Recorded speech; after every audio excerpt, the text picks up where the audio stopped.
નમસ્કાર મિત્રો, રસોઈની રંગતમાં તમારું સ્વાગત છે। આજે આપણે ટેસ્ટી અને હેલ્ધી એવી બાજરાની ખીર બનાવવાના છીએ, જે ખૂબ જ ટેસ્ટી અને હેલ્ધી પણ છે। સાથે સાથે મિલેટ્સને ધ્યાનમાં રાખીને આપણે ખીર બનાવેલી છે। સૌપ્રથમ આપણે બાજરાને છે એ 3 થી 4 કલાક માટે પલાળેલો હતો। તમે ઓવરનાઇટ પણ પલાળી શકો છો। બાજરો આપણો સરસ રીતે પલળી ગયો છે। હવે આપણે એને બાફવા મૂકી દઈએ। તેના માટે મેં એક કુકર લીધું છે, તેની અંદર આપણે બાજરો એડ કરી દઈશું। બાજરો એડ કર્યા બાદ બાજરો ડૂબે એટલું પાણી એડ કરશું। 2 ઇંચ જેટલું પાણી વધારે રાખશું। ઢાંકણ ઢાંકીને 4 થી 5 વિસલ પાડી લેશું।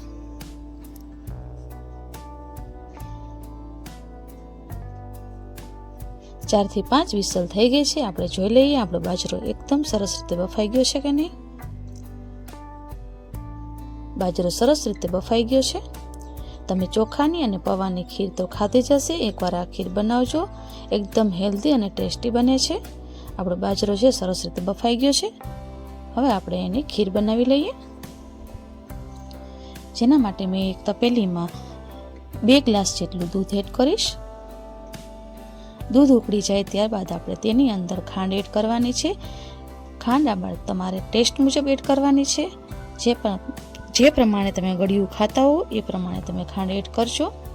મેં અહીંયા 5 ટેબલ સ્પૂન જેટલી ખાંડ એડ કરેલી છે। ખાંડને સરસ રીતે મિક્સ કરી લેવાનું છે દૂધ સાથે। ખાંડ અને દૂધ એકદમ સરસ રીતે મિક્સ થઈ જાય ત્યારબાદ આપણે એલચી પાવડર એડ કરશું। તેને પણ સરસ રીતે મિક્સ કરી લેવાનું છે। ત્યારબાદ આપણે બાફેલો બાજરો છે એને એડ કરી દઈશું અને કૂક થવા દઈશું। ખીરને આપણે ઘટ કરવા માટે આપણે કસ્ટર્ડ પાવડરનો ઉપયોગ કરેલો છે। જેના માટે મેં 1 ટેબલ સ્પૂન જેટલો કસ્ટર્ડ પાવડર લીધો છે। તેને એક બાઉલમાં ટ્રાન્સફર કરી લઈશું અને તેની અંદર દૂધ એડ કરશું। મેં અલગથી અડધા કપ જેટલું દૂધ રાખેલું હતું, એને એડ કરી દઈએ અને કસ્ટર્ડ પાવડરને સરસ રીતે મિક્સ કરી લઈશું દૂધ સાથે।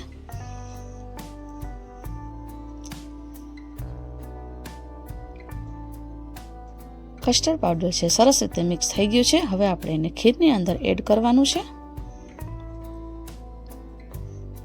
જેથી કરીને આપણી ખીર એકદમ ટેસ્ટી અને ઘટ્ટ બની જાય। કસ્ટર્ડ પાવડરને એડ કરી દઈએ। સરસ રીતે આપણે એને ચમચીની મદદથી મિક્સ કરી લેવાનું છે। ખીરનો કલર પણ ચેન્જ થઈ ગયો છે અને ટેસ્ટી પણ બની ગઈ છે અને ઘટ્ટ પણ થઈ ગઈ છે।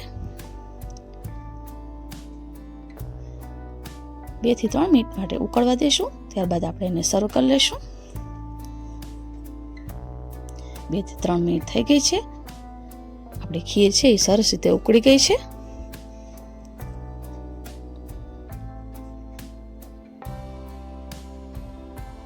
હવે આપણે એને સર્વ કરી લઈશું।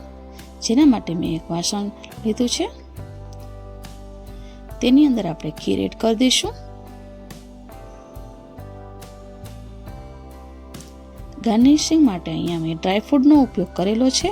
તમારી પાસે જે અવેલેબલ ડ્રાયફ્રૂટ હોય એનો ઉપયોગ કરી શકો છો। આ મિલેટ્સ વાનગી છે એટલે ટેસ્ટમાં પણ ખૂબ જ સરસ લાગે છે।